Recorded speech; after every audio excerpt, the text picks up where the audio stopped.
복음을 전해서 사람을 구원하고, 그 구원하는 사람을 내가 너에게 그동안 당부했던 말씀으로 잘 양육하라는 말씀이죠. 마가복음에 보면 이런 말씀을 하셨어요. 너희 온 천하에 다니며 만민에게 복음을 전파하라. 이 복음, 즉 세례를 받는 자들은 구원을 받을 것이고 믿지 않는 자는 정죄를 받으리라. 믿는 사람에게 이런 표적이 따르다. 곧 저희가 내 이름으로 귀신을 쫓아내고 새 방언을 말하며 뱀을 집어 올리고 무슨 독을 마실지라도 해를 받지 않고 병든 사람에게 서로 얹은즉 나으리라 그랬습니다. 아멘. 주님께서 능력 정도에 대한 약속을 하는 거죠. 믿고 나를 의지해서 가면 내 이름의 권세가 따를 것이다. 그 권세가 새 방언이고 귀신을 쫓게 되고 무슨 독을 마시고 독사를 집을지라도 해받지 않고 사람에게서 먼저 기도하면 낫는다 그랬어요. 아멘. 우리 연약하시기 때문에 우리가 주님을 의지하고 나갈 때 이 복음을 증거할 때에 이제 나타날 일할 수 있는 능력, 실력, 권세를 주셨어요. 그것이 예수 이름의 권세입니다. 아멘. 그 예수 이름의 권세를 받기 위해서 다시 한번 주님께서 마지막 승천에 앞서서 저자들에게 당부하십니다. 너희는 이 예루살렘을 떠나지 말고 머물러 있으라. 아버지께서 약속하신 성령을 받기까지 여기 떠나지 말고 머물러 있으라. 요한은 물로 침례를 베풀었지만 너희는 연날에 못 뛰어서 성령으로 침례를 받으리라. 제가 아마 그때 그런 기대했던 것을 같아요. 주님께서 부활하시고 40일 동안 당신의 살아계심을 증거해 줬잖아요. 그리고 이제 11번째 당신들 앞에 더 많이 나타났을 텐데 그 성경의 기록은 11번입니다. 11번째 이제 당신 앞에 나타나셔서 말씀을 하시니까 이제는 주님께서 주님 나라를 이제 시작할 때가 되었구나. 그렇게 기대를 하는 거예요. 제가 묻는 거죠. 주님 나라는 언제 이루실 겁니까? 그래서 주님께서 그건 아버지 앞에 달렸으니까 그건 관심 두지 말고 너희들이 진정 관심 가지고 할 일이 있다. 그러면서 하신 말씀이 8절의 말씀이죠. 오직 성령이 너희에게 임하시는 앞에 성령의 침례를 약속하셨습니다. 그 성령의 침례를 받는 성령의 기름 부음이죠.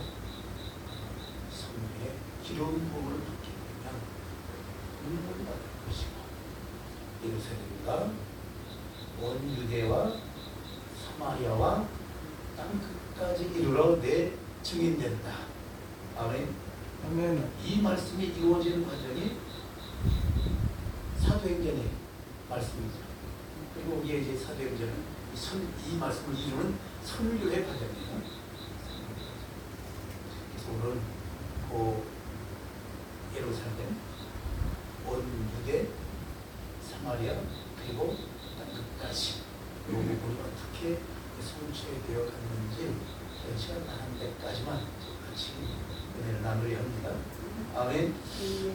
먼저 1장부터 7장은 그 예루살렘이 복음화된 과정을 얘기해요. 성령님 하시고 그리고 첫 선교자, 첫 순교자 세 번 집사가 순교하기까지 여기 이제 1장부터 7장이에요. 여기 2년간의 기록 1장부터 7장이 2년 동안에 일어났던 선교의 과정이에요. 그게 예루살렘이 복음화돼요. 당시에 예루살렘의 인구가 한 5만 되었다고 해요. 5만. 그런데 이때 예수 믿게 되는 사람들이 거의 5만입니다. 2만을 넘고 3만을 넘고 3만을 넘었어요. 3만. 넘도록 이제 사람들이 예수님을 믿게 되었습니다. 물론 이제 외부에서 온 사람들이 많이 있었기 때문에 외부의 사람들이 많이 오면 100만까지도 얘기하니까 외부 사람들이 많이 있었겠지만 5만으로만 한정하는 거지만 외부 사람까지 많이 포함하면 기존 5만의 인구보다 더 많은 사람들이 예수님을 믿게 되었어요. 그리고 예루살렘 교회가 수만 명이 운집한 그런 교회였습니다. 이런 선교가 이루어진 거예요. 예루살렘 예수 이름의 권세로 가득 차게 되었습니다. 우리는 예수 이름의 권세를 넓혀야 됩니다. 아멘. 그러기 위해서 우리가 예수 이름의 권세를 입어야 됩니다. 선교는 예수 이름의 권세를 입지 않고는 되어질 수가 없는 겁니다. 예수님의 권세를 우리가 꼭 힘입어야 할 점이 있습니다.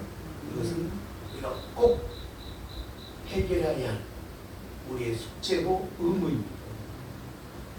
예수 성령 받으라고 했으니까 성령 받으면 너희들이 권능받고 비로소 내 증인의 삶을 살 수 있다고 말씀하셨으니까 우리가 증인되는 이 선교 사역을 이루기 위해서는 성령의 권능을 받고 예수 이름 권세가 우리를 통해서 나타나고 행해져야 할 줄이 있습니다. 그러기 위해서 축복합니다. 제가 좀 아쉬운 것이 제가 시간이 있으면 그리고 같이 기도하면서 성령의 충만함을 잊고 이 말씀을 시작하면 뭐 시간만 주고 물고 하지 말씀 나오게 될 거예요. 맹성에서 제정신을 드려야지 안 될 것 같아요. 이게 제정신이 아니어야 돼. 은혜에 취해서 제정신이 아니면 시간만은 주고 나가. 은혜 받기에 마음이 거기에 확 미쳐 있어갖고 다른 걸 안 그러게 있어요. 제가 돈을 많이 인도에 가서 하는지 그거 좀 아쉬움이 있습니다. 어쨌든 간에 우리 김영건 목사님이 염려하는 문천무짓은 안 하려고 합니다. 1장부터 7장까지 있는데 예루살렘이 복음원이란다. 예루살렘 전체가 뭘로 확 휘어싸냐면 예수의 권세로 확 휘어싸요. 그리고 이제 8장 가면 대핍박이 옵니다. 스데반 집사의 돌맞아 죽는 순교로 인해서 예루살렘 교회에 엄청난 핍박이 들어옵니다. 거기에 또 앞장섰던 한 사람이 사울이죠. 우리가 말하는 바울 사도죠. 앞장서서 이것도 엄청난 그런 핍박을 가해왔습니다. 그래서 8장에 가면 사도 외에는 그 예루살렘 교회가 사람이 남발하지 못하고 다 뿔뿔이 흩어졌다고. 아마 이때 다 흩어지고 미리 똘똘 뭉쳐서 뭐 했으면 아마 유대 나라는 복음을 했습니다. 그 하나님의 선민이 뭡니까? 저들의 넘어짐을 통해서 온 일반, 온 이방이 구원받는 거죠. 온 이방에 복음이 전파되는 것이었어요. 그게 주님이 설치한 섭리였어요. 계획이었습니다.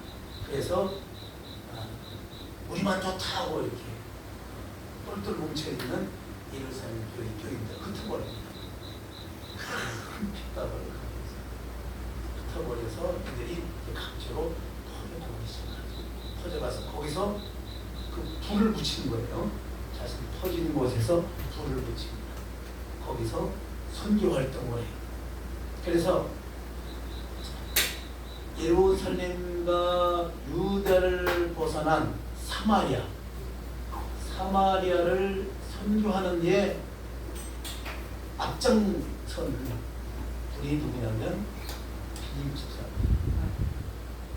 집사가 사마리아 성에 들어가서 복음을 전하는데 예수님 모습이 나타나고 배신들이 나가고 병자들이 나타나고 하는 기사와 표적이 나타났습니다.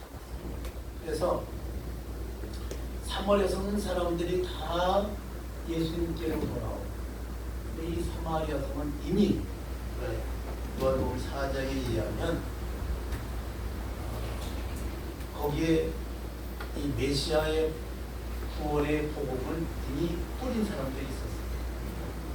그 뿌린 것을 지금 빌립이 들어가서 완전히 이제 그 열매를 거두는 일이 일어납니다.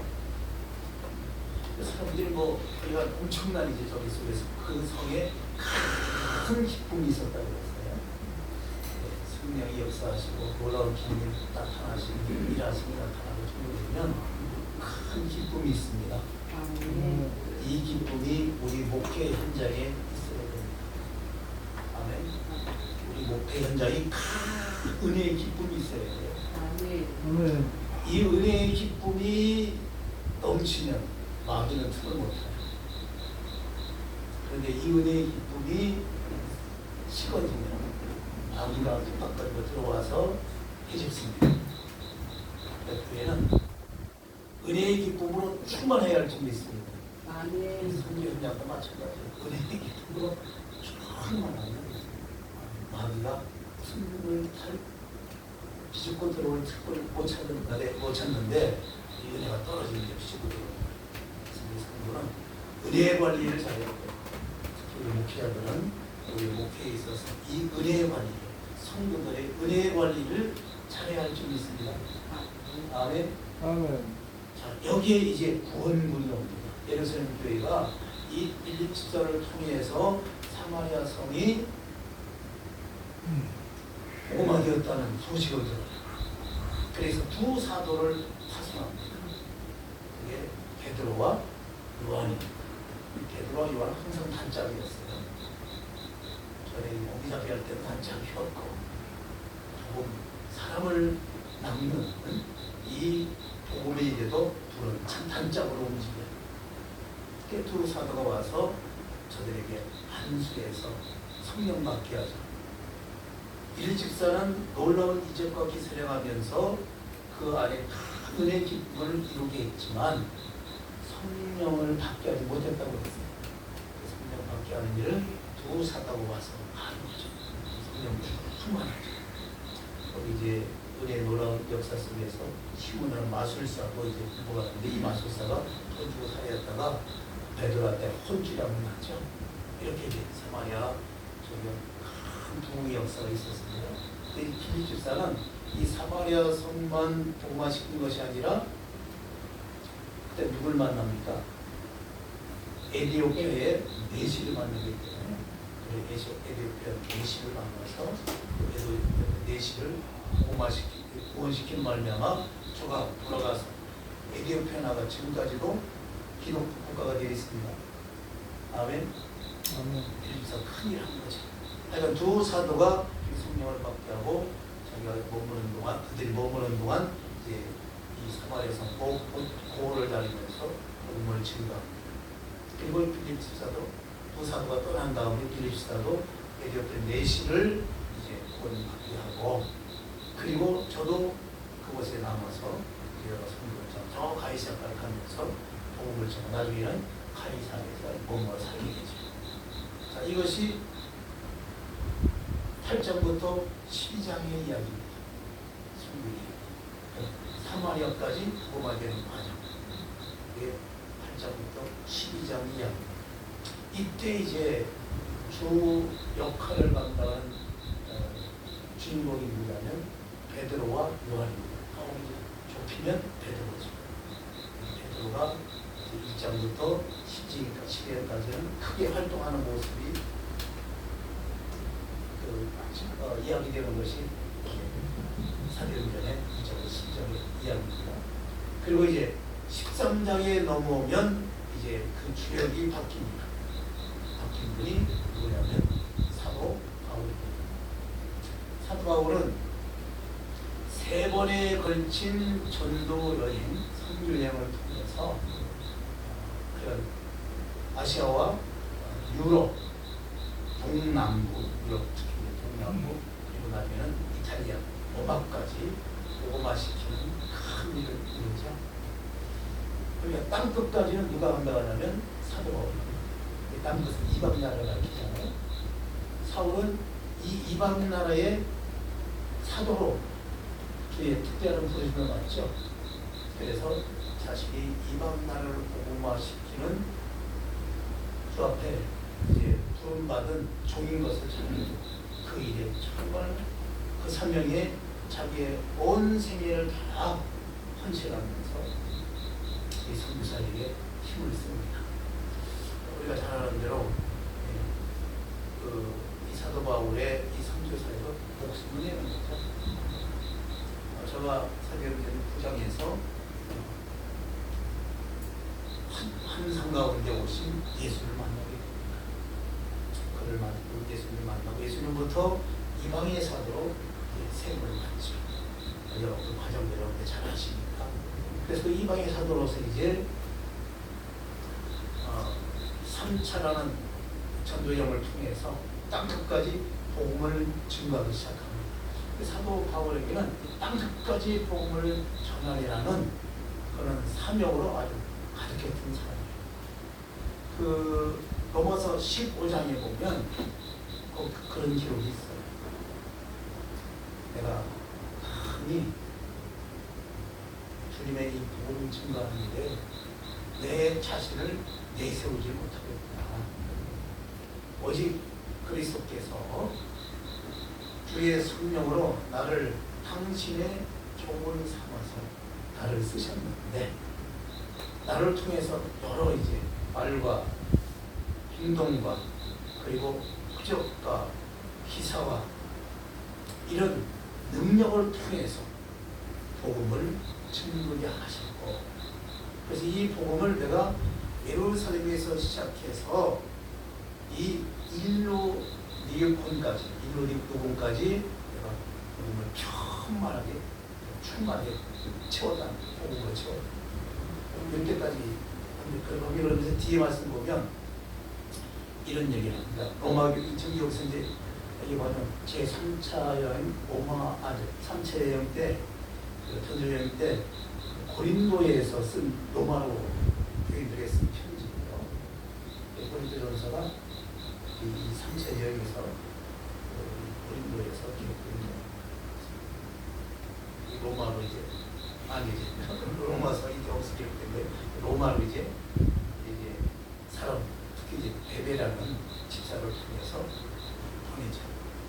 베베 집사, 이 집사가 이 편지를 가지고 로마로 가서 바울이 이 편지를 전달하게 됩니다. 그러니까 그때 이런 얘기를 해요. 내가 이제는 일루리고까지 복음을 충만하게 해서 지금 3차 여행은 소아시아를 전합니다. 1차 전도 여행 때는 갈라디아 지방을 전했어요. 그게 갈라디아가 지방 어디냐면 지금 팔레스틴 저 북부입니다. 북부 큰 그 지역 전체가 이제 갈라디아예요. 그래도 2차 전도 여행 때는 2차 전도 여행이 이제 16장부터 18장까지인데 이때는 뭐냐면 동남부 유럽입니다. 그 마게도냐, 아가야, 헬라 그랬는데 이 지역이 동남부 지역이에요. 지금 말하면 그리스라든가 또 거기에 슬로베니아 또 오스트리아 밑에 또 헝가리 이런 지역. 일루리온이 뭐냐면 이 헝가리, 슬로베니아 이 지역을 가리켜요.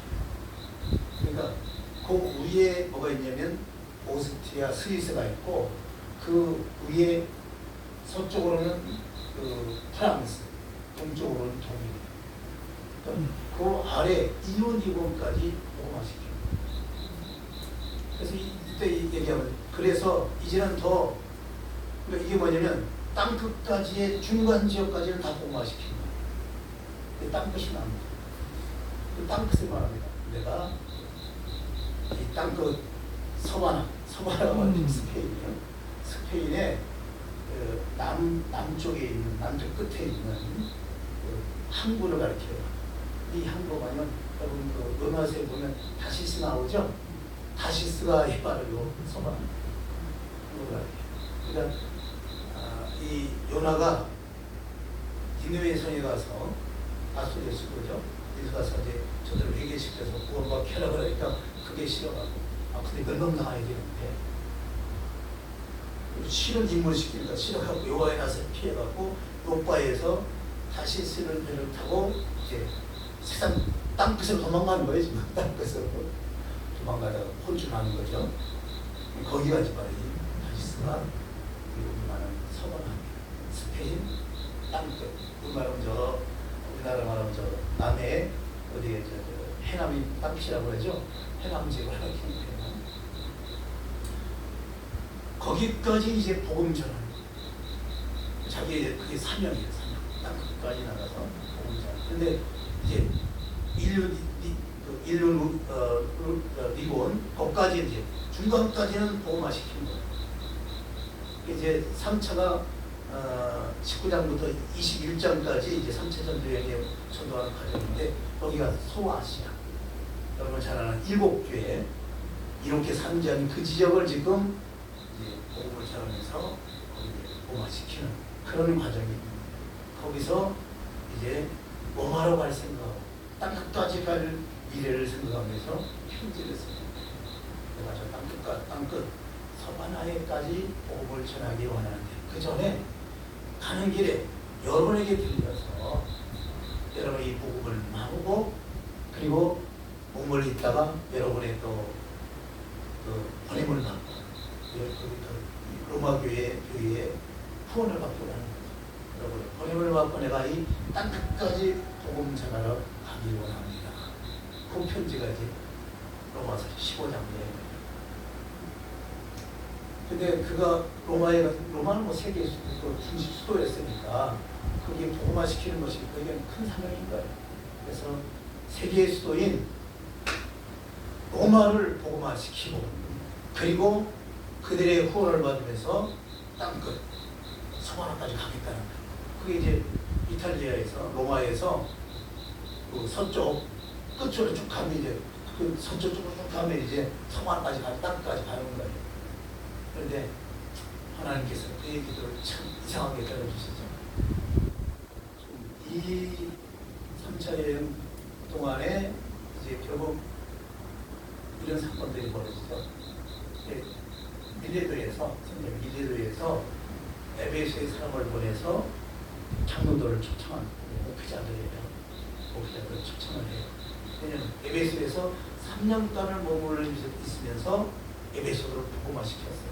그리고 많은 이제 종들을 세워놨어요. 이 장로들, 감독들, 오르만 목사 정도를 세워놓고 이제 전도여행은 이제 소아시아가 사고 있다가 이제 소아시아 전도여행이 거의 마쳐가는 겁니다.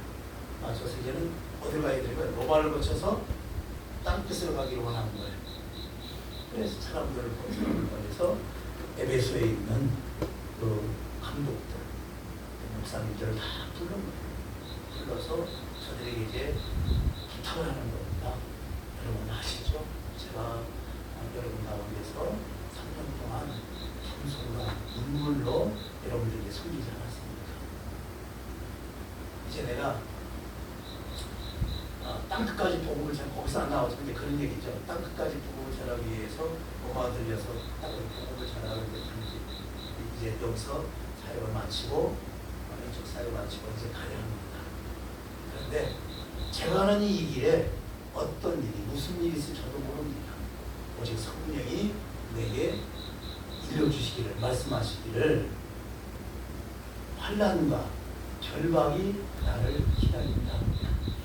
그렇지만 저는 이 복음의 이 사명을 마치려 하면 나의 생명을 조금도 내가 아까워하지 않고 내 생명을 다해서 이 복음 사명을 마칠 것입니다. 이제 복음 사명자로서의 어떤 각오, 마음가짐의 모습이죠. 사명자로서 우리는 사명자로 살아야 됩니다. 아멘. 우리는 꿈으로 살지 않고 복음 꿈이 돼서 안 됩니다. 복음 사명자가 되야 됩니다. 아멘. 그런데 어떤 경우에는 꿈의 일을 하는 분들은 마음이 아프죠. 꿈으로 살아서 안 되고 사명자로 살아야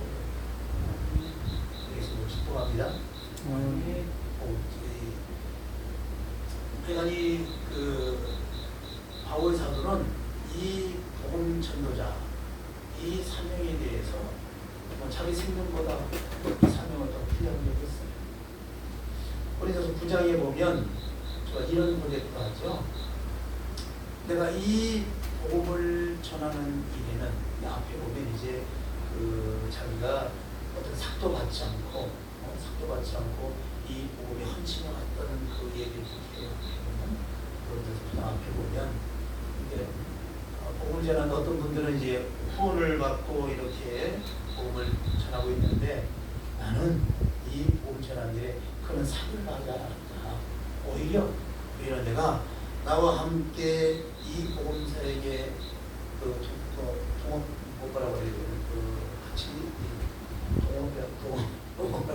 동력하고 있는 이분들이 먹고 사는 재정을 위해서 내가 솔솔이라고 벌어서 지금까지 자비랑 섬기죠.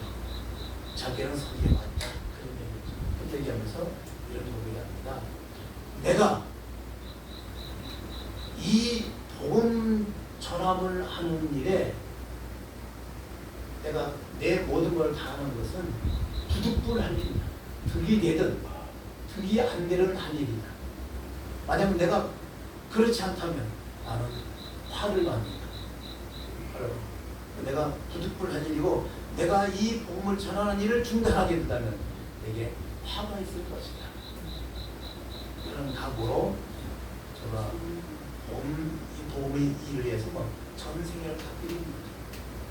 전생 벌어서 자비하면서 자비하는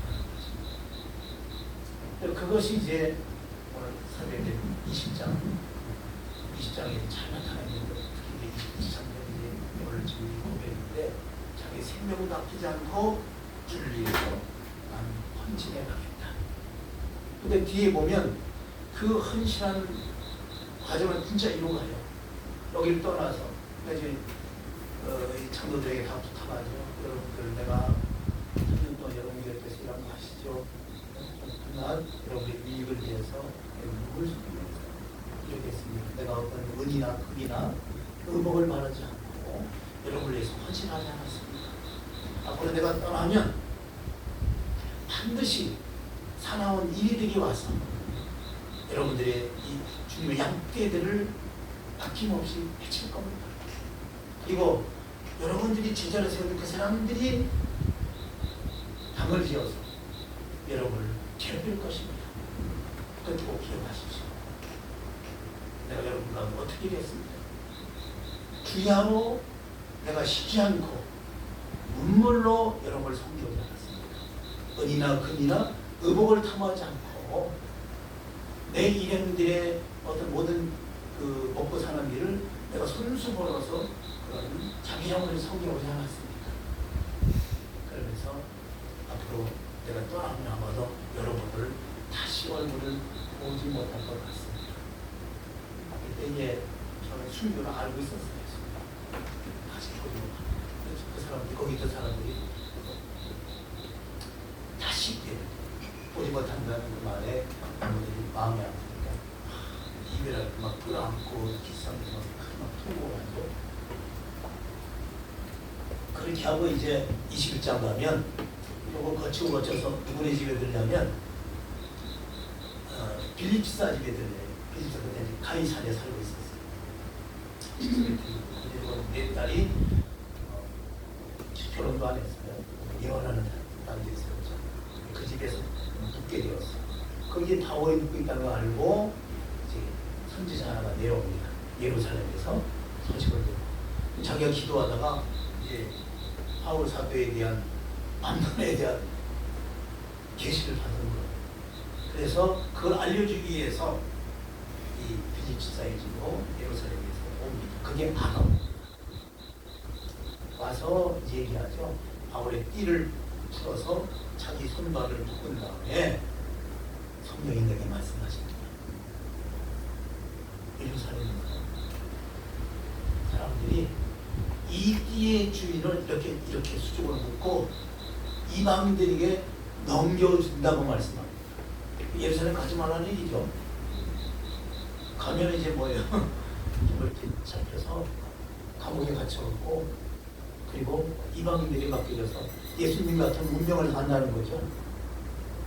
예수님이 십자가에 하는 거죠. 그래서 이제 죽는다는 거죠. 그래서 그 예언을 하는 거예요. 그러니까 모든 사람들이 다 만류합니다. 예루살렘으로 가지 마시고 예루살렘을 가기 위해서 약간 본 거거든요. 저 북쪽에서 쭉 내려와서 가이사랴에 들리는 거예요. 이제 남쪽으로 더 내려가면 예루살렘 가는 거예요. 예루살렘 가기 전에 가이사랴에 저 북쪽에 내려와서 잠시 몸을 거기 의탁에 해서 며칠간 있는 거예요. 그런 상태예요. 그리고 이제 예루살렘을 가려는 거예요. 그러니까 못 가게 막는 거예요, 사람들이. 눈물을 흘면서 말리는 거예요. 그러니까 뭐라고?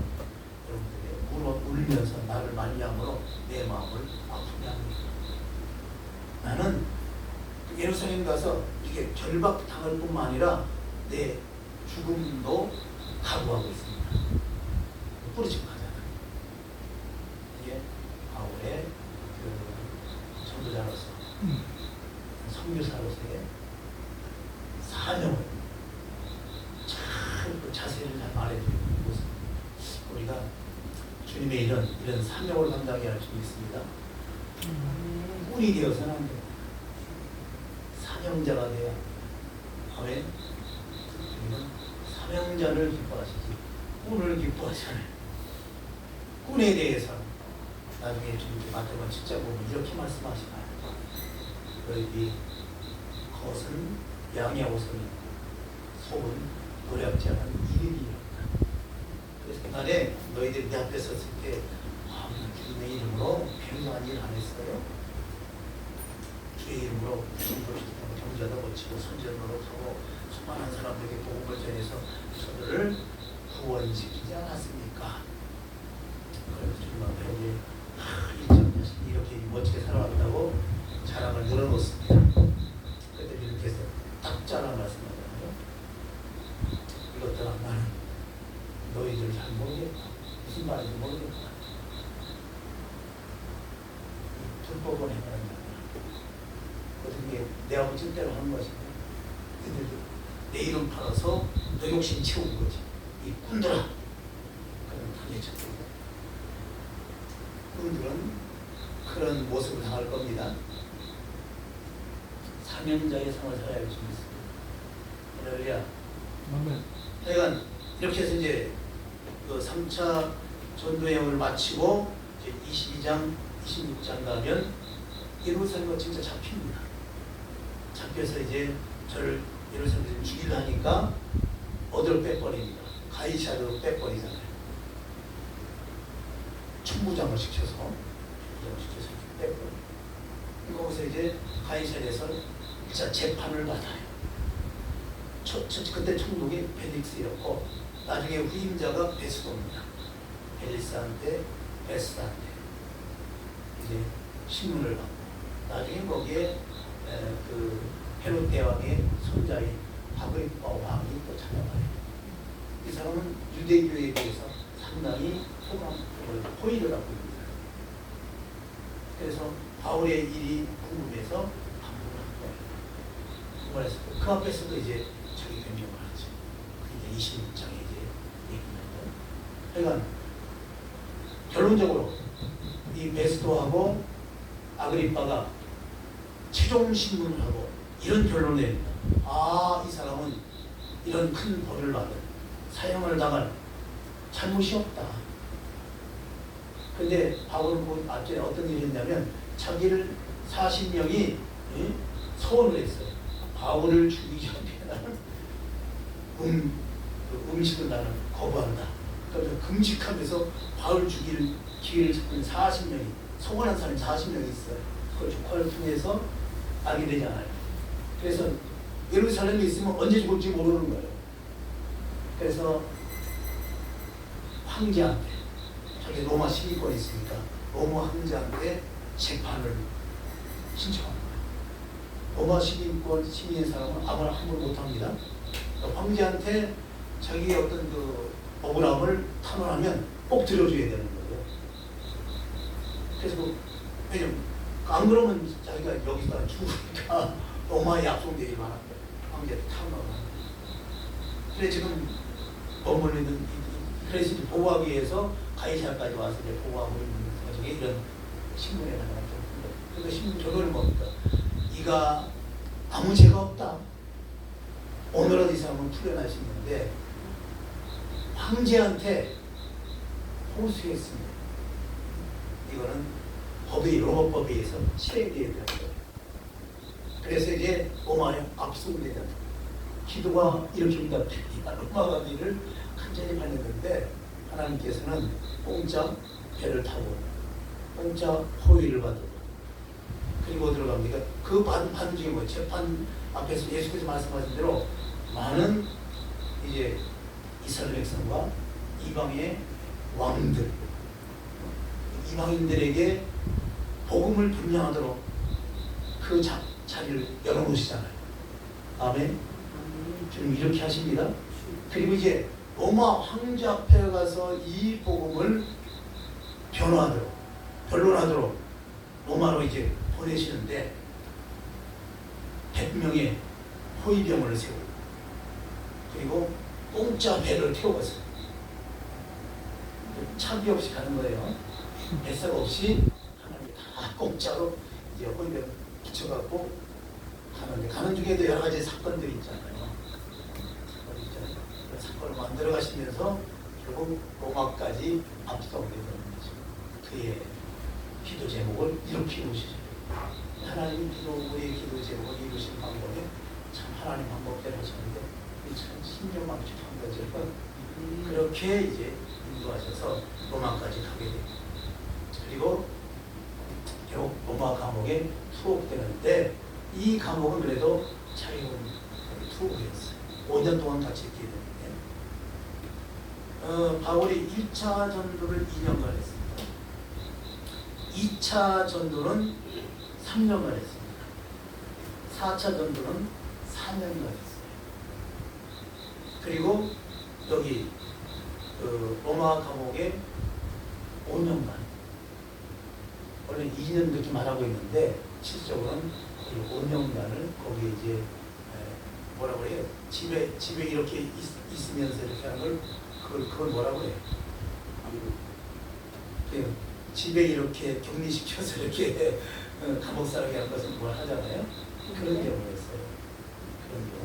나중에는 2년 후에는 좀 자유를 줬어요. 그러나 여전히 요주의 인물로 감시를 했습니다. 그게 5년에. 이 5년 동안에 엄청난 일이 있었죠. 여기 이제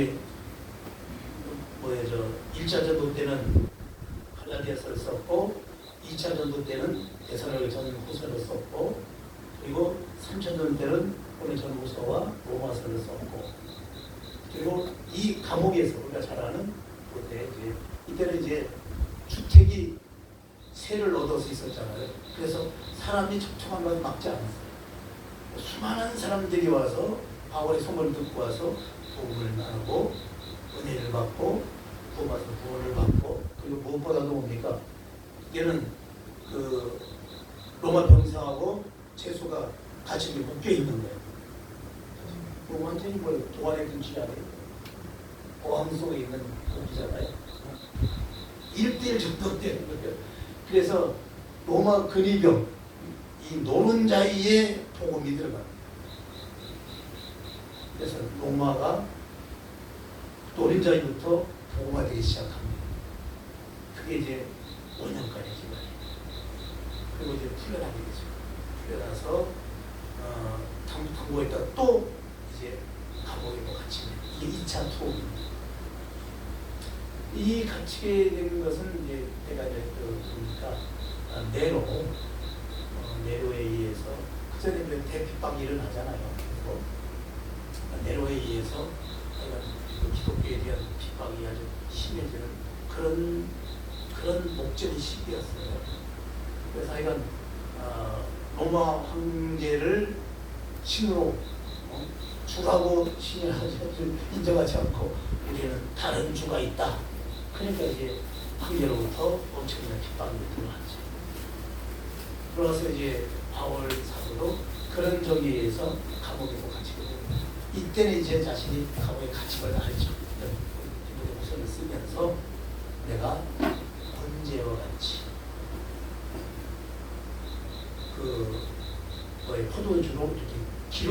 선물 받은 상태다. 이게 번제를 드릴 때 마지막 복차가 왜 뭐냐면 포도주를 붓는 나무를 깔고 거기에 이제 제골을 올리고 마지막으로 뭡니까? 포도주를 붓고 그리고는 불사라지는 거예요. 그 마지막 순간이 온 거예요. 이제 포도주가 부어졌어요. 마지막 주님 앞에 내 몸이 불태워졌습니다. 저 앞에 번제를 드릴 그 순간이 된 거예요.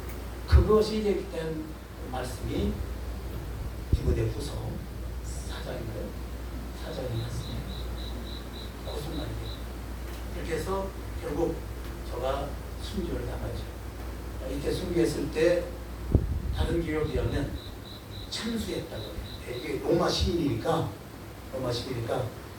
가장 로마 시민에게 어떤 최고의 본은 또 어떤 면은 또 그 로마 시민을 존대하는 의미도 있는 거예요. 그래서 참수로 끝냈어요. 목뱀을 당했지. 목뱀을 당했는데 뭐 그런 기억도 있어요. 목을 뱉는데 목이 3번을 이렇게 텄다는 거죠. 3번을 튈 때 탠 곳마다 샘이 생겼대요. 3번을 텄는데 샘 곳이 다 샘이 들어서 나중에 그 사람들이 그 물에서 아주 뭐 이해가 되겠어요. 그렇게 순교를 그리고 이런 순교의 바탕 위에서 교회는 크게 확장이 나죠. 땅끝까지 이루는 그런 과정들이 일어나는 겁니다. 그 바울 사도가 땅끝에 이제 어떻게 보면 목전이 될 수 있는 로마까지는 가서 거기서 중요한 사람들에게 복음을 전하게 되지만 거기서 자기의 마지막 사명을 마치게 됩니다. 사역을 마치게 됩니다. 우리가 선교 그럴 때 이렇게 나오지 못해서 그렇습니다만 바울 사도를 보면서 한번 우리의 이 목회라든가 전도하는 선교하는 일을 돌아갈 필요가 있을 것 같아요. 제 간증을 조금 하고 마치겠습니다. 괜찮겠죠? 네. 제가 목회를 시작할 때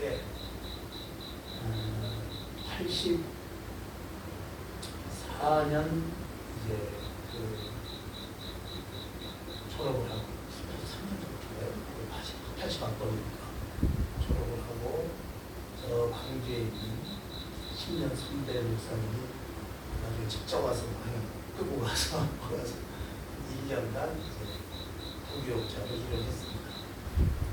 뭐가 나한테 안 맞는 거예요. 그래서 에이 개척해야겠다. 그거 이제 저희 안에 사고를 끌고 저는 바로 그냥 사임을 하고 연말이 되어 그냥 살고 목사님 막 잡는데 아유 저 여기 안 아시지? 처가 저기 들어갔죠. 우리 처가는 우리 저 아내에게는 다 안 믿어요. 여기 관연한 딸 30 목전에서 나한테 시집 왔으니까 관연한 딸 우리 집 장인이 그 동네 유지인 거죠. 그래서 이 관연한 딸 치웠는데 이게 보따리에서 갖고 들어오니까 동네 사람 창피할 거예요. 그런 장인의 내 심정도 보고 나는 또 개척지 찾는다고 장인 자한줄 끌고 그리고 뒤에다가 한번 태우고 그 안에 태우고 그리고 이 대전을 곳곳을 다니는 거예요. 뭐 개척지 개척할 걸 장도 찾는다고. 그래 갔다 올 때마다 얼마나 장인이 눈꼴이 시켰어요. 그러던 저의 이 장인이 실험실에 딱 할 만큼 딱 취하신 거예요. 그때 날 들어갔더니 우리 집사람이 얘 명이야 막내 그방 기를 테니까 그냥 방 빼! 하더라고요. 이제 아내 막내가 천암 거기 기를 테니까 이 집 빼고 나가라는 거예요. 술 마셔서 그때 이제 이 눈치 없는 것이 깨달은 거죠. 우리 장인이 보통 스트레스 받는구나. 그래서 이제 열흘간 금식 작정을 하고 기도를 합니다. 거기서 기도를 가서 열흘간 하려고 했는데 주님께서 40일 그렇게 말씀하셔서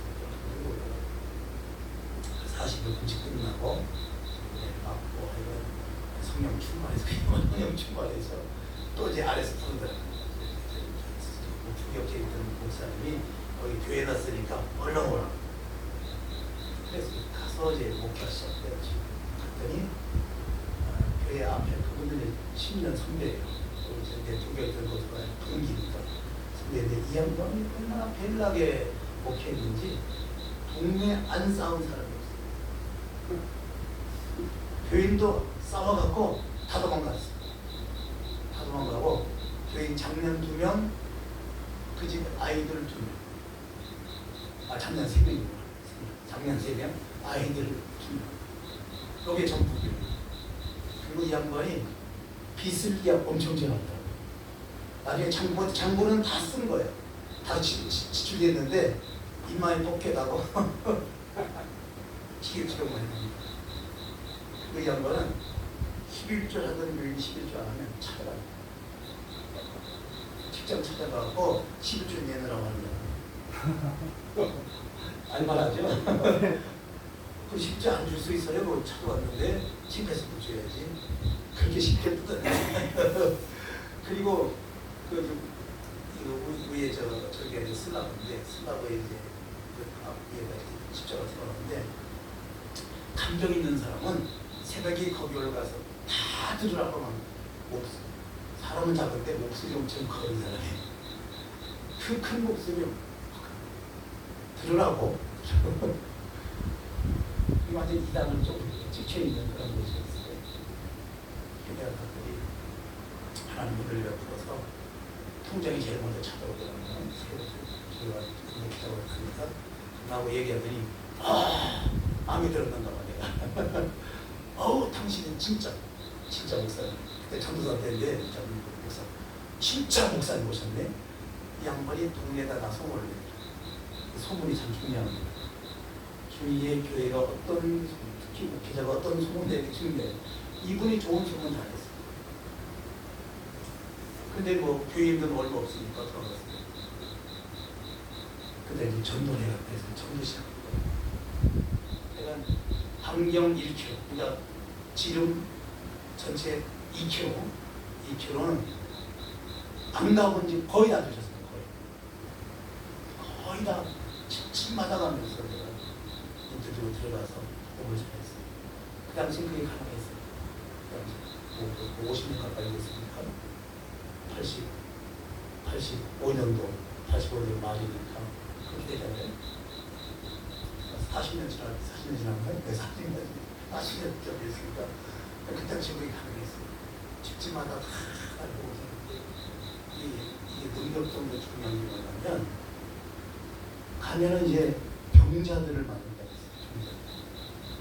저는 가서 이제 기도하면 그 병자가 나는 거죠. 별 사람이 다 났었어요.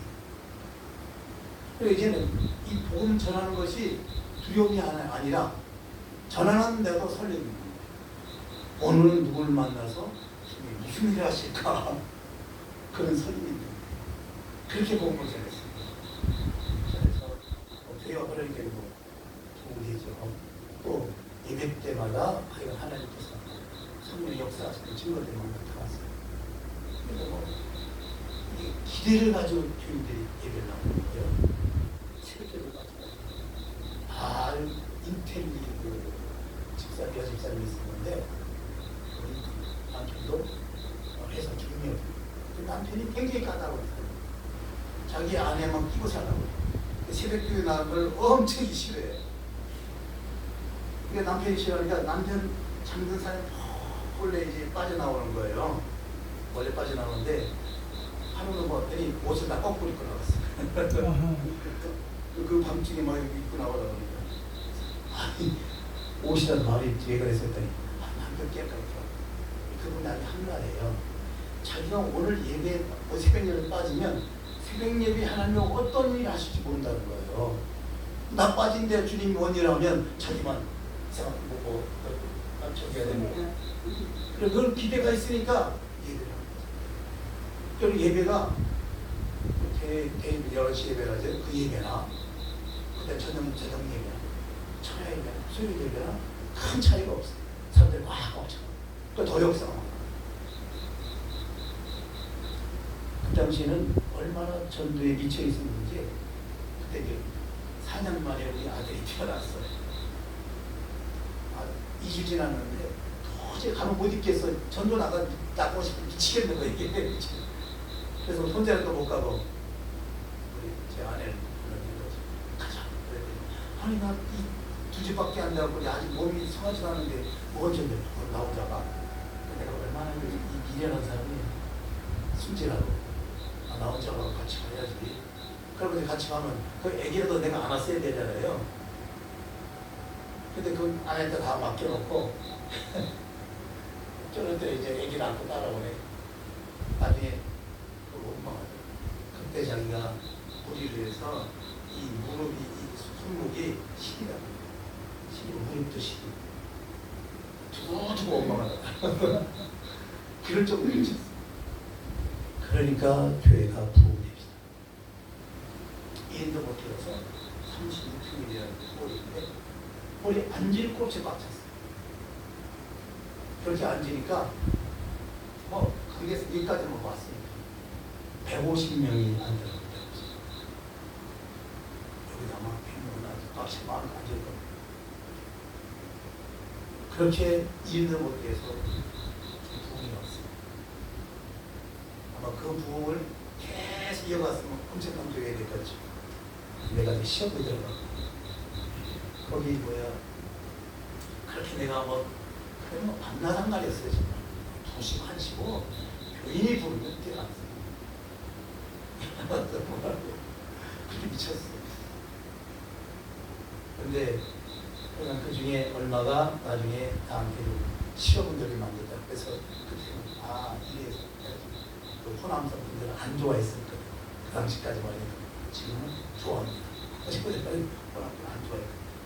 이래서 이 사람이 내가 여기서 목회할 곳이 아니다. 떠날 생각 안 해서 목회해서 안 되죠. 나중에 또 이제 교회를 마치게 될 때는 엄청난 부흥의 빛이 일어날 때 제가 마쳤는데 제가 그때 그 열정을 계속 쏟아부었습니다. 엄청난 교회가 됐죠. 이 문제는 목회나 이 선교에 있어서 가장 무서운 시험거리는 나 자신이다.